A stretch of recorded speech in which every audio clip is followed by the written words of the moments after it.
Well, there are plenty of health headlines to talk about today. A prominent NBC Sports announcer missed out on a big day at the Kentucky Derby due to an allergic reaction. New plans for weight loss drugs and a new study about marijuana use during pregnancy. So without further ado, our medical expert, Dr. Payal Kohli, joining us now. So let's start with food allergies. Mike Tirico has a nut allergy and recently had an allergic reaction. We all kind of heard what was going on during the Kentucky Derby. Is there a rise in nut allergies or just food allergies in general in the U.S.? We are seeing a lot of kids having it. In fact, it's Allergy Awareness Month right now, 30 million Americans. Do you guys know anyone with food or nut allergies, any kids? Some of my daughter's friends. One of our directors here, Lawrence, I know I cooked for him for years. And then he tells me, oh, by the way, I have a nut allergy. I'm like, oh, thanks for letting me know. So is it peanut or tree nut? I think he's tree nut. Okay, so there's some overlap. These are two different types of nuts, most commonly allergic allergies in the United States here. And if you think about the numbers, it's about 2%, 2.5% of kids that have peanut allergies and about 1.8% of adults. And then they also end up having tree nut allergies. And we're getting increasing data that this is happening because of our lifestyles and the way that we're actually feeding our kids early in life. And so there's lots of different theories about why our particularly nut allergies going up. The first is something called hygiene hypothesis, which is that we're a little bit too clean when we're born. So our immune system starts overreacting to anything that it sees, such as nuts. Another is we're not introducing nuts early enough into the kids' diets.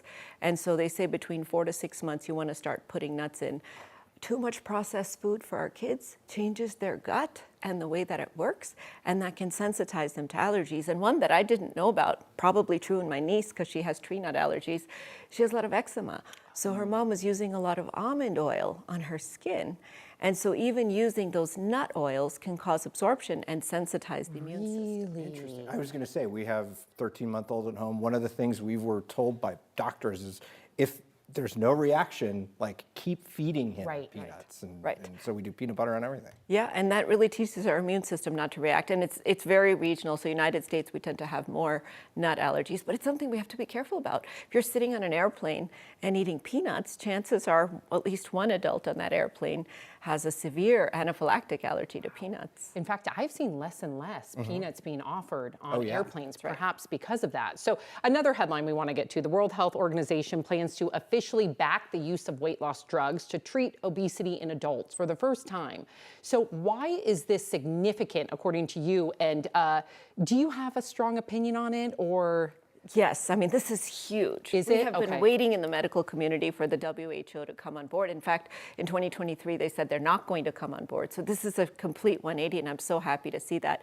1 billion people in the world have obesity, and 70% of those live in low to middle income countries. And you're talking about the obesity medicines having a price tag of $1,000 a month, being accessible only to the wealthy, essentially making this a disease that only rich people can treat and not most of the world where the obesity lives. So I think them acknowledging that this is an important part of the armamentarium, the fact that one of the medicines, semaglutide, is going to go generic potentially next year, and the fact that the WHO is now coming on board with using medicines to treat obesity, I think it's going to change the landscape of how we think about treating disease around the world. Does it lower prices, though?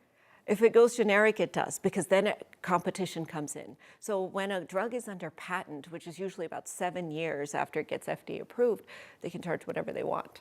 And people can only make it, those compounding pharmacies were making it by reverse engineering, taking it and trying to sort of reverse engineer it. But as soon as the patent gets released, you can start making more generic versions. So the idea is a paradigm shift in medicine. It's thinking about obesity as a disease, thinking about it as a disease that everybody should have access to treatment for, not just the wealthy, and really changing how you think about managing this condition. Very quickly, let's talk about this study with marijuana and moms who are pregnant. Oh my gosh, it knocked my socks off because I didn't even think that many moms smoked during pregnancy, but about 5% of moms smoke marijuana during pregnancy, even though they know they're pregnant, and that number has doubled in the last few years.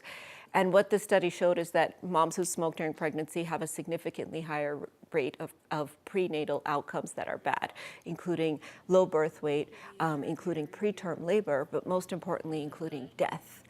And so there's a 29% higher risk of something bad happening, because when you smoke the marijuana, you're damaging the baby's lungs. They're not developed normally, and you're displacing oxygen, and you're you're absorbing the marijuana through the placenta, which is feeding the baby. And so I really hope this is a wake-up call, not just for smoking yourself, but even secondhand smoke. If you're pregnant or think you might be pregnant, you really want to avoid anything with marijuana. Stay away as much as I know. You have to. You have Yes. to. I mean, you're losing your baby's life. Exactly. And it's sometimes the baby is born alive and then dies soon after pregnancy. I'm glad you're saying it, Dr. Kohli. I'm glad that, hey, the more you know, right? Dr. Kohli, thank you so much.